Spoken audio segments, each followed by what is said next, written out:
A ver quién adivina. Gato. No es gato, termina con no, es verdad. No, tampoco. ¿Qué es la palabra? Gozo. Bien, César. Premio para César. El ahorcado lo ganó César. Hoy vamos a hablar del gozo. ¿Qué es el gozo? A ver quién me puede dar alguna definición del gozo. Sencillo, así con palabras sueltitas. Es una sensación de bienestar, Sensación de bienestar, bien. Estar de buen humor, podríamos decir. alegría. Feliz, alegría, bien. Estar gozoso. ¿Qué más? Un estado de ánimo positivo, podríamos decir, ¿no? ¿Sí? Algo que nos produce deleite o placer también genera gozo, ¿no? Bien, ¿y eso es bueno o no es bueno? Es genial, podríamos decir. Cada ser humano experimenta la alegría, el bienestar, la felicidad y muchos tratan de ir en pos de eso, ¿no? Todo el tiempo, a través de diferentes cosas. Yo les pregunto a ustedes, ¿qué cosas te hacen sentir gozoso? Yo diría que cuando las cosas le salen bien. Cuando las cosas te salen bien, el éxito, podríamos decir. Digamos, esfuerza y las cosas Y salen ves un bien. resultado, bien. ¿Vos dijiste, viste? La familia. La también. familia. Bien, está bien todo lo que están diciendo. ¿Qué más? ¿Qué cosas te producen ese estado, como dijimos antes, de bienestar, de felicidad, de buen humor? Cuando tenés hambre, ¿cómo estás? ¿De buen humor o de mal humor? No, vos. Yo me pongo de mal humor. Claro. Y a veces cuando estamos medio bajoneados y tristes, no sé Está bien. ustedes, pero a mí me hace bien comer algo rico. ¿No les hace bien a ustedes también? ¿Sí o no? El chocolate, dice Ari, muy bien. Todas esas sensaciones que experimentamos los seres humanos son buenas. Y Dios creó todo lo que creó para que nosotros lo disfrutemos y podamos tener gozo en nuestro corazón. Ahora, es interesante ver en la Biblia, en la palabra de Dios, qué cosas son las que realmente traen gozo y ver también cómo este tema del gozo es un tema clave y muy importante porque atraviesa por toda la palabra de Dios. Uno cuando empieza a leer las páginas de la Biblia encuentra diferentes y variados ejemplos sobre el gozo y personas que experimentaron el gozo. Ya cuando uno lee las primeras páginas de la Biblia, en el libro de Génesis, vemos la creación, ¿no? Desde el principio, Dios creó todas las cosas y nos creó a cada uno de nosotros. Creó al hombre y la mujer. ¿Qué decía Dios después de que iba creando las cosas? Y vio Dios que era Era bueno. que era bueno. Dios creó todas las cosas y vio Dios que era bueno, y es natural entonces que nosotros hallemos gozo en las cosas buenas y hermosas de la vida, porque Dios la creó justamente para nuestro deleite y para nuestro bienestar. Por ejemplo, ya los poetas del Antiguo Testamento, y vamos a ver el Salmo 65, 11 y 12, yo estoy como César que busco más rápido en el celular ahora. Salmo 65, versículo 11 y 12. Allí nos habla de cómo hallaban gozo cuando veían que su rebaño crecía y la cosecha era abundante. Y me hizo acordar lo que dijo recién Enrique, que es cuando uno se esfuerza por algo y ve resultados positivos. Salmo 65, 11 dice: Tú coronas el año con tus bienes y tus nubes destilan grosura. Destilan sobre los pastizales del desierto y los collados se ciñen de alegría. Se ciñen de alegría, de gozo. Se visten de manadas los llanos. ¿Qué son las manadas? Los grupos de animales de Los ganado. grupos animales. Dice, se visten de manadas los llanos, crecimiento del ganado. Los valles se cubren de grano, dan voces de júbilo y aún cantan. Acá el poeta está expresando cómo la alegría y el gozo viene cuando Dios bendice y prospera, en este caso, un rebaño, una manada, como dice acá, y también el trabajo del esfuerzo del hombre. Y cómo Dios provee del agua y destila sobre los pastizales para que esto pueda ser posible. También el Salmo 104.15. Salmo 104.15, fíjate lo que dice. Acá nos da el ejemplo de una bebida que trae alegría al corazón del hombre. El vino que alegra el corazón del hombre, dice acá. ¿Y qué significa esto? que uno puede entonces hallar gozo, alegría y deleite en algo que genere placer? Sí, lo dice la palabra de Dios, porque está hablando de todo lo que Dios hace. Si ustedes leen los versículos anteriores, Él hace producir el heno, dice el 14, para las bestias, la hierba para el servicio del hombre, sacando el pan de la tierra y el vino que alegra el corazón del hombre. Después dice el aceite que hace brillar el rostro, el pan que sustenta la vida del hombre. Está hablando de todo lo que Dios nos da para el gozo y la alegría del corazón del hombre. También dice Jeremías 33:11 que hay gozo en el esposo y la esposa cuando se casan. Jeremías, capítulo 33, versículo 11, dice: ha de oírse aún voz de gozo y de alegría, voz de desposado y voz de desposada, voz de los que digan: alabad a Jehová de los ejércitos, porque Jehová es bueno, porque siempre es su misericordia. Hay alegría también que haya el esposo y la esposa cuando se unen en matrimonio. También los papás nos gozamos en los hijos.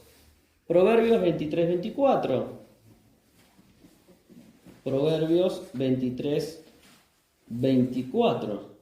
Mucho se alegrará el padre del justo, y el que engendra sabio se gozará con él. Alégrense tu padre y tu madre, y gócese la que te dio a luz. Fíjense, estamos viendo cuáles son aquellas fuentes de gozo en el corazón del hombre y la mujer, ¿no? Vimos cuando Dios prospera el esfuerzo y el trabajo. Vimos cuando uno haya deleite aún inclusive en alguna bebida o comida. Vimos cuando el esposo y la esposa, los desposados, hayan alegría y gozo. Vimos también cuando el padre se goza con su hijo. También dice Proverbios 27:9 que compara el gozo que trae un buen perfume con el consejo de un buen amigo. Fíjense, Proverbios 27, versículo 9. El ungüento y el perfume alegran el corazón, y el cordial consejo del amigo al hombre. ¿Vieron cuando uno siente a veces en una persona que pasa por al lado un buen perfume, ¿no? Un buen aroma. Sí. Eso es algo agradable. Y acá lo compara con una buena amistad, con el cordial consejo del amigo al hombre. Entonces estamos viendo cómo Dios dispone de todas las cosas para que sean una fuente de gozo en el corazón del hombre. Ahora, y acá viene el pero, cuando uno observa la historia de la humanidad y la historia bíblica también, nos demuestra la misma historia que no todo es un festival de gozo. Y acá vamos a veces a las cosas que a veces nos pasan en nuestra propia vida y experiencia real. El pecado, el egoísmo del hombre, el corazón desviado de su Dios, ha generado una destrucción total en la vida de las personas. Vemos que la vida pasó a estar marcada por la muerte, por la pérdida, ya desde el pecado original del hombre. Y todo lo que Dios había creado en ese Edén maravilloso para que el hombre lo disfrute y que era bueno, de repente el pecado y la desobediencia a Dios trajo castigo, trajo muerte, trajo separación. Y vemos entonces cómo el gozo que Dios desea en el corazón de sus hijos a veces es distorsionado. En segundo lugar, vimos las fuentes del gozo, o en qué cosas uno puede gozarse, ¿no?, en la vida. Pero ¿cuál es la perspectiva bíblica del gozo? Y acá podríamos ponerle un subtítulo que diría gozo en el desierto. ¿Cómo gozo en el desierto? ¿El desierto qué te da la idea? ¿De algo lindo, algo que tiene vida, que tiene abundancia de cosas buenas o no? No, en el desierto no hay agua, no hay vida, hay sequedad. Y vemos enseguida el ejemplo, viene a nuestra mente, del pueblo de Israel. Cuando los israelitas sufrían por la esclavitud de los egipcios, Dios levanta a un líder, a Moisés. Moisés tenía que guiarlos hacia la libertad. Hacia la libertad. Ahora, lo primero que hicieron cuando cruzan el Mar Rojo, y esto lo describe Éxodo capítulo 15, hay un cántico ahí, un cántico de los hijos de Israel, un cántico donde dice que se alegraban y se gozaban por cómo Dios los había librado de la esclavitud.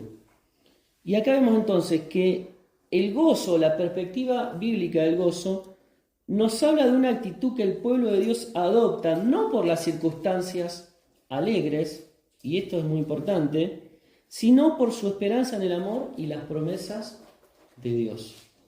¿Sí? Es una actitud o un estado que uno adopta, uno decide estar gozoso. ¿Por qué? Porque su mirada no está en las circunstancias, que muchas veces compartimos, ¿no? Entre lágrimas, las cosas tristes que nos pasan. Pero nuestra esperanza y nuestro gozo está en el amor de Dios y en sus promesas. Y el pueblo de Israel estaba dejando atrás la esclavitud. Dios los hace cruzar el Mar Rojo y lo primero que sale de su corazón es gozo, gratitud, alegría, y lo expresan a través de un cántico. Después lo pueden leer en Éxodo capítulo 15. De María y Aarón. Claro. Ahora ustedes pueden decir, pero se iban a meter en el desierto.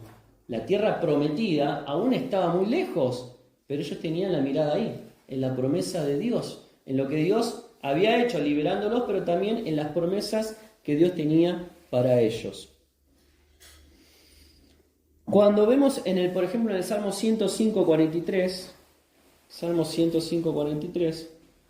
vemos como también muchos años después los israelitas se acordaban de esta historia y esto también trajo gozo a sus corazones. Salmo 105:43.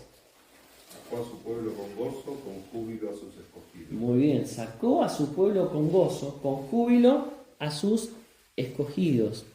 Y si seguimos avanzando en la historia del Antiguo Testamento del pueblo de Israel, cuando Israel sufre la opresión de diferentes naciones e imperios extranjeros que los llevaron a la cautividad, etcétera, etcétera, Isaías en capítulo 51:11, Isaías capítulo 51:11, describe el gozo que tienen los hijos de Israel basado en la promesa de liberación. Ciertamente volverán los redimidos de Jehová, volverán a Sion cantando, ¿y qué dice después? Y gozo perpetuo habrá sobre sus cabezas. Tendrán gozo y alegría, y el dolor y el gemido huirán. ¿Sí? ¿Está hablando de algo que les pasaba en ese mismo momento o en algo que ellos tenían una esperanza a futuro? Está hablando de futuro, ¿no? Ciertamente volverán los redimidos cantando, y gozo perpetuo sobre sus cabezas, tendrán gozo y alegría. Entonces, ¿cómo esta actitud de cuando los hijos de Dios adoptamos una actitud a pesar de la circunstancia difícil, basada en la esperanza y las promesas de Dios, eso trae gozo a nuestra vida? Cuando Jesús nació fue anunciado como aquel que traía buenas de gran gozo, ¿no? Y aquí hay buenas de gran gozo. Ha nacido en la ciudad de David un Salvador que es Cristo el Señor. También en Lucas 10:21, vamos a leer ese versículo, Lucas 10:21, dice que el Señor Jesús se regocijó y agradeció a Dios su Padre cuando empezó a anunciar el reino de Dios. Lucas 10:21. Dice, en aquella misma hora Jesús se regocijó en el Espíritu y dijo, yo te alabo, oh Padre, Señor del cielo y la tierra, porque escondiste estas cosas a los sabios y entendidos y las has revelado a los niños. Sí, Padre, porque así te agradó. Y Jesús mismo también, ahí en Mateo 5:12, Él enseñó sobre esto del gozo en el desierto, ¿no? Mateo 5:12. ¿Qué es el gozo en el desierto? Bueno, cuando hallamos esa sensación de alegría, de bienestar, de plenitud a pesar de las circunstancias difíciles. Y fíjate lo que dice el Señor en Mateo 5:12. Gozaos y... ¿Por qué? Porque vuestro galardón es grande en los cielos, porque así persiguieron a los profetas que fueron antes de vosotros. Y el versículo anterior está hablando cuando los hijos de Dios seamos vituperados y perseguidos y digan toda clase de mal por nosotros. Y esto fue una situación que realmente después experimentó la iglesia. La iglesia, cuando el Señor asciende, le deja la gran comisión, anunciar las buenas nuevas. Estas buenas nuevas que el Señor se regocijaba al ver que los niños, ¿no? y la gente no sabia podía comprenderla, también el Señor le dejó este mandato a los discípulos y a cada uno de nosotros, de ir por el mundo y predicar el Evangelio. Y vemos en la iglesia del Señor que a pesar de ser perseguida, de sufrir muchas veces el destierro del lugar donde vivían, de ser apresados, de sufrir un montón de situaciones difíciles, dice en Hechos 13:52 que los primeros cristianos eran conocidos por estar llenos de gozo. Fíjate, Hechos 13:52. Dice, y los discípulos estaban llenos de gozo y del Espíritu Santo. ¿Y qué decir de Pablo? ¿Qué decir de Pablo? Están siempre gozosos. Entre otras cosas. Pero vamos a ver 2 versículos de Filipenses. Él atravesó momentos de cárcel, sabemos, ¿no? Y dice en Filipenses, capítulo 1:25,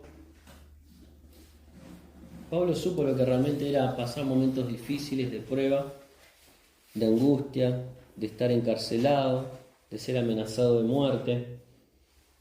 Dice, y confiado en esto sé que quedaré, que aún permaneceré con todos vosotros, para vuestro provecho y gozo de la fe. Filipenses 1:25. Entonces acá menciona el gozo en la fe, ¿sí? O el gozo de la fe. Y Filipenses capítulo 3, versículo 1, dice, por lo demás, hermanos, gozaos en el Señor. Está hablando en primer lugar del gozo de la fe y en segundo lugar de gozarnos en el Señor. Y Pablo lo experimentó él y le decía a los demás que cuando uno tiene gozo, a pesar de las circunstancias difíciles como él mismo lo estaba viviendo, gozo en el Señor y gozo en la fe en el Señor, eso era una señal de que la presencia del Señor Jesucristo estaba en la vida de él y de cada uno de sus hijos, ¿no? Y con ese ejemplo él también transmitía el gozo a otros cristianos, a otros hijos de Dios que estaban siendo perseguidos y pasaban por momentos de dificultad. Ahora, esto de adoptar una actitud de gozo, de plenitud, de bienestar, de alegría, a pesar de los momentos difíciles, no quiere decir que tenemos que ignorar o suprimir el dolor, ¿no? Porque eso no es saludable, eso no es necesario, eso tampoco es bueno. Y vemos también el mismo ejemplo en el apóstol Pablo, porque él, a pesar de hablar del gozo del Señor, del gozo en la fe, él también supo manifestar o expresar su dolor. Y lo hizo, por ejemplo, en Romanos capítulo 9:1, habla del dolor, de la tristeza que sentía por sus hermanos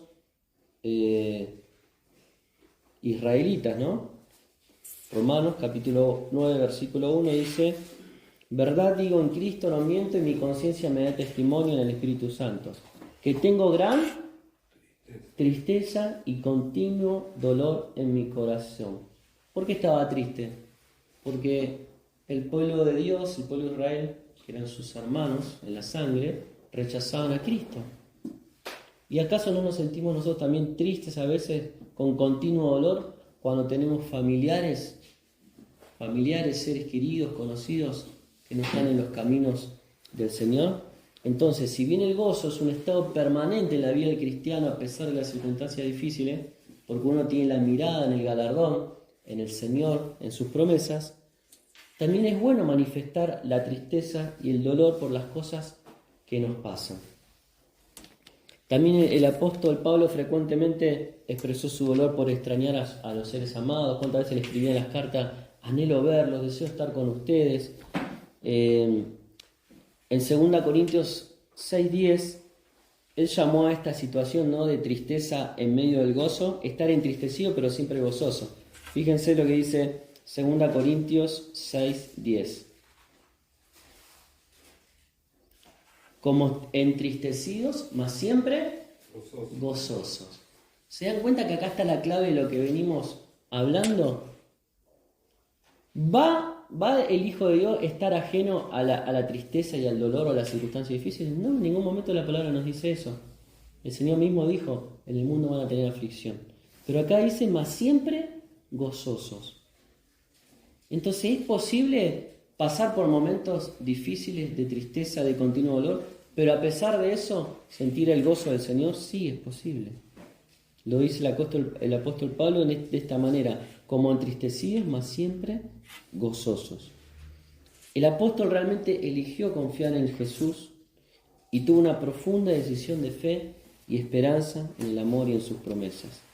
Jesús dijo: para que mi gozo esté en vosotros y vuestro gozo sea completo, supo decir el Señor. Oró para eso, ¿no? Para que mi gozo esté en vosotros y vuestro gozo sea completo. Entonces, nosotros como hijos de Dios tenemos que poder experimentar el gozo que el Señor tiene en nosotros. ¿Y eso cómo se logra? Bueno, viviendo la vida de Cristo en nosotros. El apóstol Pablo supo decir en Gálatas 2:20: ya no vivo yo, mas vive Cristo en mí. Y cuando eso se logra, ¿no?, a través de una íntima comunión, de una obediencia al Señor, y el Señor se manifiesta cada vez más en nosotros, su gozo también se va a manifestar en nosotros. ¿Acaso no es un fruto del Espíritu el gozo? Claro que sí. Y después dice: para que mi gozo esté en vosotros y vuestro gozo sea completo. Y acá, si miramos el nivel en que está lleno el vaso, podemos ver el vaso a la mitad o el vaso completamente lleno de gozo. Acá el Señor quiere que nosotros experimentemos la plenitud del gozo. Hay un salmo, el Salmo 16:11, que dice: me mostrarás la senda de la vida, en tu presencia hay plenitud de gozo, delicias a tu diestra para siempre. Fíjate vos, ¿no? En tu presencia hay plenitud de gozo. Y este es el gozo completo que el Señor estaba diciendo que tenemos que experimentar nosotros. Para que mi gozo esté en vosotros y vuestro gozo sea completo. Plenitud de gozo. Y para ir terminando, ¿cómo tener gozo? En último lugar, bueno, leyendo su palabra. Fíjate lo que dice Lucas 24:32. Lucas 24:32 dice: y se decían el uno al otro: ¿no ardía nuestro corazón en nosotros mientras nos hablaba en el camino y cuando nos abría las Escrituras? ¿Se acuerdan cuando esto? Claro, iban camino a Maús y el Señor se aparece resucitado. Ellos no lo han reconocido en principio, pero después, cuando cayeron en lo que les había pasado, que el Señor se había manifestado en sus vidas, realmente dijeron: sí, era el Señor. Ardían nuestros corazones cuando Él nos abría las Escrituras. Y ese arder del corazón, que es una sensación de plenitud, de gozo por la palabra viva en nuestras vidas, es lo que tenemos que experimentar nosotros cada vez que vamos a su palabra. Y 1 Juan 1:4, hoy los estoy haciendo pasear por varios versículos. Dice: estas cosas os escribimos, dice Juan, ¿para qué? Para que vuestro gozo sea cumplido. ¿Cómo se cumple el gozo? ¿Cómo experimentamos el gozo? A través de lo que Dios nos dejó escrito en su palabra. Otra manera de tener gozo es sometiéndonos a Él. Lucas 10:21. Lucas 10:21 dice: en aquella misma hora Jesús se regocijó en el Espíritu y dijo: yo te alabo, Padre, Señor del cielo y de la tierra, porque condiste estas cosas de los sabios entendidos y las has revelado a los niños. Sí, Padre, porque así te agradó. ¿Qué vemos en este ejemplo del Señor? Que el Señor, al someterse a la voluntad del Padre, se regocijó. ¿Sí? Que el Señor, al someterse a lo que el Padre le había encomendado y a su voluntad, halló gozo. Jesús se regocijó en aquella misma hora y ora al Padre. Entonces, si el Señor nos deja este ejemplo, ¿cuánto más nosotros vamos a tener gozo cuando nos acercamos y nos alimentamos de su palabra, cuando nos sometemos a la voluntad de Dios? Y también a través del Espíritu Santo nosotros vamos a tener gozo, como dice este versículo, porque se regocijó en el Espíritu, y también Romanos 15:13. Y con esto terminamos. Romanos capítulo 15, versículo 13. Dice: el Dios de esperanza os llene de todo gozo y paz en el creer, para que abundéis en esperanza por el poder del Espíritu Santo. Cada uno de nosotros, si hemos recibido a Cristo como nuestro único y suficiente Salvador, fuimos sellados con el Espíritu Santo de Dios. Dios mora en nosotros a través de su Espíritu. Y este Espíritu Santo es el que nos llena de todo gozo y paz. Que el Señor bendiga su palabra y que a pesar de las circunstancias difíciles que atravesemos, de la pérdida, de la separación, de hijos o seres queridos que no están hoy en día siguiendo al Señor, de problemas de salud, de problemas en las relaciones quizás familiares o matrimoniales, cosas que nos entristecen, que nos ponen mal. Tenemos que aprender a confiar en el Señor, en el amor que Él tuvo por nosotros, en sus promesas, y con la vista puesta en Él, poder experimentar este gozo, que es un gozo permanente, es una actitud que cada uno de nosotros tenemos que estar determinados a adoptar en nosotros, teniendo la mirada en Él. Que el Señor nos bendiga y que realmente podamos gozarnos cada día en Él.